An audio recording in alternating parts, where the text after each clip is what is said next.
भारत को dead economy कहना, 25% tariff लगाना और रूस से रिश्तों पर उंगली उठाना, ये सब एक ही दिन में हुआ और उसका असर अमेरिका को 1 ट्रिलियन यानी 83 लाख करोड़ रुपए का सीधा झटका। तो ये सवाल उठता है, ये टैरिफ की चाल थी या भारत के बढ़ते प्रभाव से डर, दबाव बनाने की कोशिश या एक ग्लोबल राजनीतिक ब्लंडर? नमस्कार, मैं अभय और आज सत्य सूत्र पर हम आपको बताएंगे कि अमेरिका की इस साजिश के पीछे असली मकसद क्या है। आपको मिलेगा पूरा विश्लेषण आंकड़ों के साथ, फैक्ट्स के साथ कि ये टैरिफ भारत के लिए कितना फायदेमंद है और कितना नुकसानदेह, और क्या हमें डरने की जरूरत है या डटकर जवाब देने की। तो पहले आपको बताते हैं कैसे ट्रंप ने भारत पर जुबानी नहीं सीधी ट्रेड वॉर छेड़ दी है।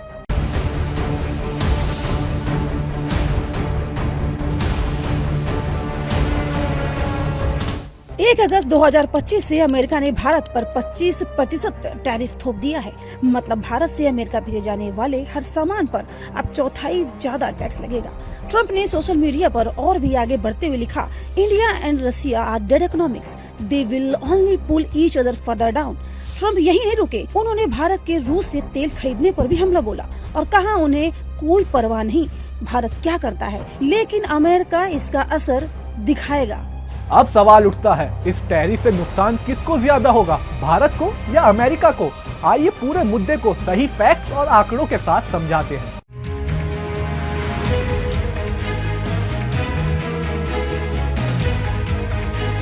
भारत का अमेरिका को निर्यात 120 बिलियन से ज्यादा है, यानी भारत अमेरिका को हर साल 120 अरब डॉलर यानी 10 लाख करोड़ के सामान का निर्यात करता है। ये निर्यात textile, pharma, jewellery, auto parts और इलेक्ट्रॉनिक आइटम्स जैसे क्षेत्रों में होता है।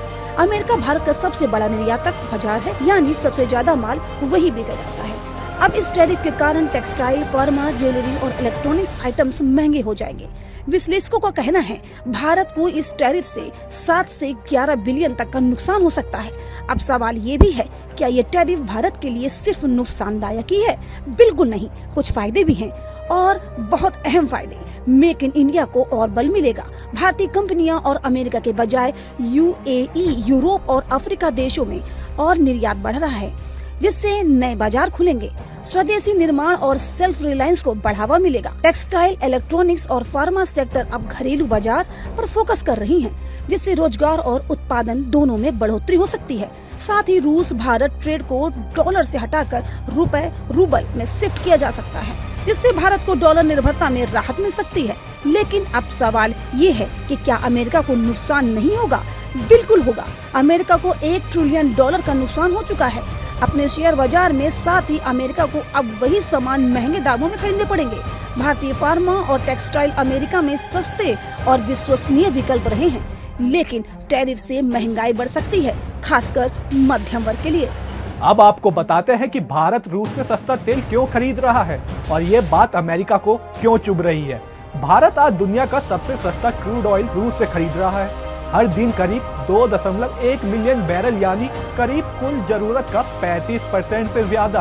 अब सोचिए, अगर भारत रूस से तेल खरीदना बंद कर दे तो हमें सालाना करीब 9 से 11 बिलियन डॉलर से ज्यादा खर्च करना पड़ सकता है। मतलब पेट्रोल 110 के पार, डीजल फिर से 100 छूने लगेगा। और यही अमेरिका को सबसे ज्यादा तकलीफ है, क्योंकि रूस इस तेल की बिक्री से हर महीने अरबों डॉलर कमा रहा है और वही पैसा जाता है युद्ध फंडिंग में, यूक्रेन जंग को खींचने में।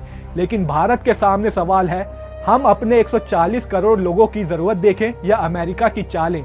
अमेरिका भारत पर दबाव बनाने की कोशिश करता है, कभी ट्रेड टैरिफ लगाकर तो कभी GSP जैसे व्यापारिक लाभ छीनकर। लेकिन भारत भी अब 2025 में वो नहीं जो 2005 में था। भारत को क्या करना चाहिए? सस्ता तेल लेना जारी रखे या अमेरिका से रिश्ते सुधारने के लिए खुद महंगा पड़े? सोचिए, क्योंकि अगली बार आम जनता की जेब पर पड़ेगा। ट्रंप की सियासत और चुनावी खेल। ट्रंप वोटरों को दिखाना चाहते हैं कि वो रूस को कमजोर कर रहे हैं और भारत को दबाव में ला रहे हैं, लेकिन भारत कोई छोटी शक्ति नहीं है। भारत को कमजोर समझने की गलती पहले भी कई होने की और इतिहास सब जानता है। आज जब अमेरिका का खुद का बाजार डूब गया तो साफ हो गया है कि ट्रंप की धमकी से भारत नहीं, वॉल स्ट्रीट हिल गया है। ना हमारी अर्थव्यवस्था डेड है, ना हमारे फैसले किसी के इशारों पर होते हैं। हम तेल वहीं से लेंगे जहां से सस्ता मिलेगा, हम व्यापार वहीं करेंगे जहां से देश को फायदा होगा और किसी की धमकियों से नहीं डरेंगे। भारत और अमेरिका के रिश्ते अब एक नए मोड़ पर हैं, जहां दोस्ती की जगह साजिश और साझेदारी की जगह धमकी सामने आ रही है। लेकिन आज का भारत वो नहीं जो चुप बैठ जाए, ये भारत आंख में आंख डालकर जवाब देता है। आपका क्या मानना है? क्या भारत को अमेरिका की बात मानकर रूस से तेल खरीदना बंद कर देना चाहिए, या फिर आत्मनिर्भर भारत को खुद अपने फैसले लेने चाहिए? कमेंट करके अपनी राय जरूर बताएं और इस रिपोर्ट को ज्यादा से ज्यादा शेयर करें ताकि सच्चाई हर कोने तक पहुंचे। जय हिंद, जय भारत।